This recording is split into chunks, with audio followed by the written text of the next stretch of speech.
And good evening, I'm Alex Michelson. This is a San Diego 6 News Alert on this special election night. The first results are in, and the job of Governor Schwarzenegger and the legislature just got started.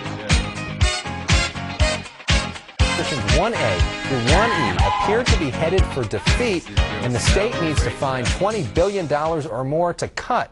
Political analyst John Dadian will join us in a moment, but first the numbers. The only results in so far are absentee ballots, although we're starting to see a few more. They could make up for more than a third of all the ballots cast. The registrar says that 238,000 San Diegans have voted by mail. Let's take a look at the results right now, beginning with what Governor Schwarzenegger calls the linchpin, Proposition 1A. And right now that proposition is going down 63% to 37%. Remember, that would create a rainy day fund, a sort of a solution to going up and down budgeting. They said also it would have increased taxes in the state, but apparently people not feeling that. Proposition 1B needed 1A to pass, so it really isn't that significant. That's going down 60% to 40%.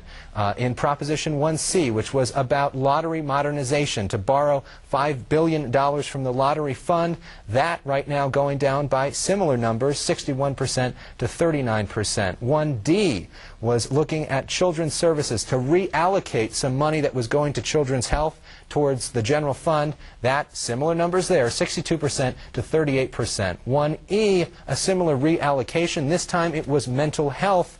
Again, around the same area, 62%, 38%. This is with 14% reporting. But there is one proposition that is passing right now. That is Proposition 1F. This would restrict salary increases during deficit years. Voters say we don't want to pay our elected officials anymore. That number right now, 75% to 25%. And we bring in John Dadian, political analyst of Dadian and Associates. John, thanks for being with us. Good evening. So what do you think of those margins? Well, certainly no surprise, and it's certainly not a surprise that the A through E are roughly about the same numbers, because the pro side tried to sell this as a package, so conversely, the no side all voted for it kind of en blanc also.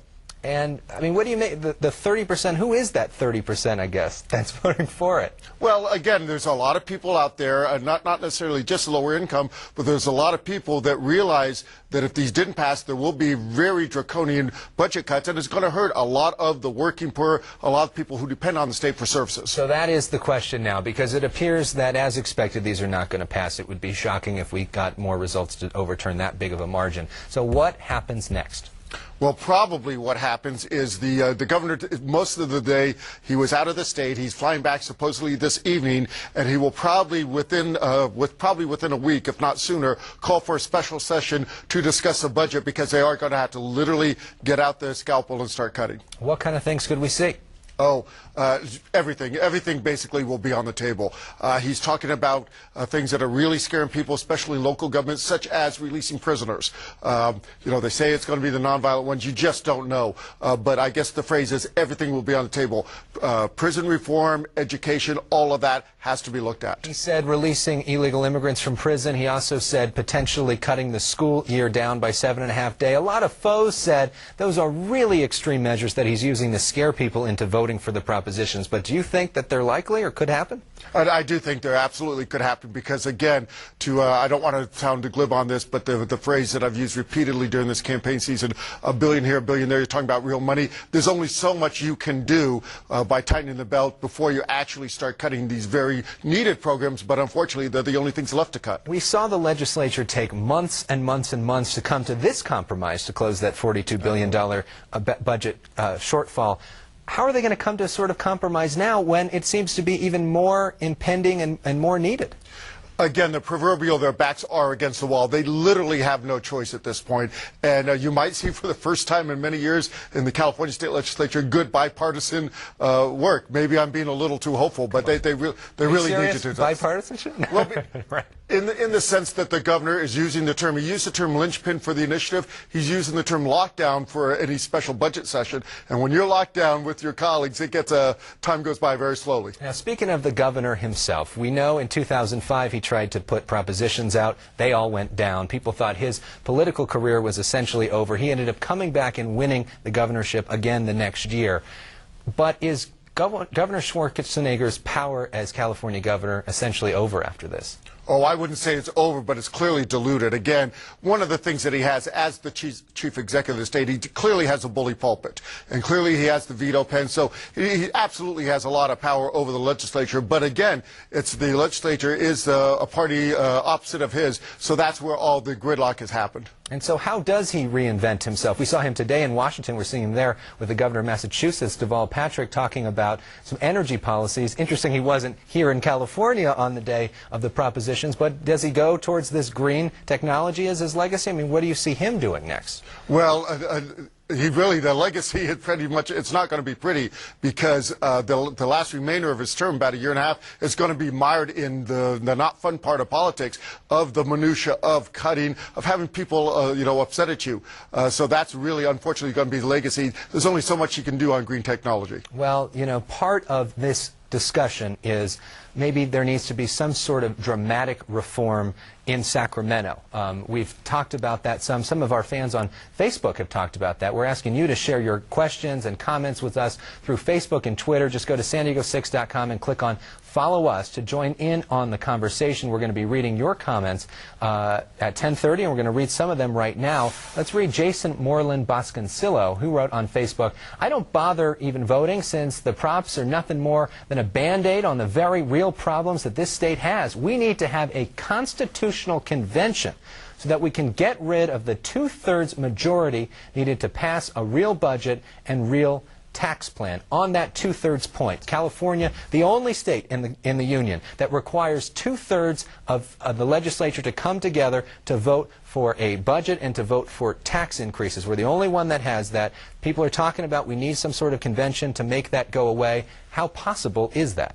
Well, I'm not a constitutional scholar, but I'm not sure if an actual convention would be needed, because I think a constitutional amendment on the ballot, similar to what we saw here, not a statute, but a constitutional amendment, possibly could address that. What a constitutional convention could do is everything could be on the table, and what a lot of people complain about California government is it just doesn't work, and everything could be on the table. For example, a lot of people want a part-time legislature, a lot of people might want to change it from the current bicameral legislature, so that's really why you hear the drumbeat for Constitutional Convention. I think you're going to hear that drumbeat getting louder based on the results tonight. But how would that work? I mean, how does that process happen? Short and simple. It would have to be that there is a process. So it's very similar to the federal process of when they pass an amendment to the Constitution. You have to get a certain amount of support throughout the state for it to go, and then it would have to be called and convened. Well, that would certainly be fascinating to cover. Let's listen to some of the other comments that we've gotten from Facebook. This one happened from Fawn Caldwell. She wrote that all these props do is blindside the people into believing that the money will be used responsibly, but it does not hold the government accountable for budgeting properly. Darlene Lucas, she writes, "I voted, but some of these props are a complete mess." Let's now go to Nancy K. Good. Hopefully we can bring these up on the screen. Nancy K. Good tells us, "I don't get it. My husband and I have to vote absentee. I took his and mine ballot to the poll today with no questions asked. I could have carried in a dozen. I don't think anybody would have even noticed." Becky Bradley, she tells us that, "I completely forgot about it. I didn't have as many phone calls bugging me about what to vote on, although I have to say that the commercial with the fireman from LA Fire Department, Chris Judd, was pretty hot to watch. I was too distracted to listen to what he was saying." I know people often say that about John Dady, and I know it's a common problem for you. So I think you can relate to Becky. I'm going to be quiet on this one. Okay.